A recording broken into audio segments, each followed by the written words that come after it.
Hi friends, welcome to 5 Minutes Tech YouTube channel. Here is Samsung Galaxy S24 Plus 5G smartphone. In this video, you will learn how to turn off touch vibration of phone Samsung Galaxy S24 Plus. First of all, go to the any app to open, okay, or go to any system navigation.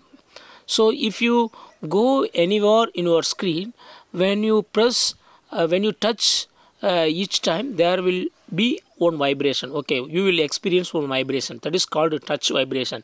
If you would like to turn off that touch vibration, yes, you can do it.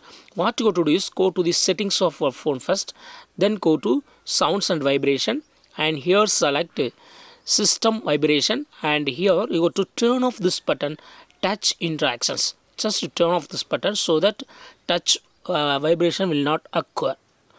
Now go to or touch any app or touch any navigation button, there will be no vibration will be now turned off. Yes, it has been turned off. So in this way you can easily turn off touch vibration in your phone Samsung Galaxy S24 Plus 5G.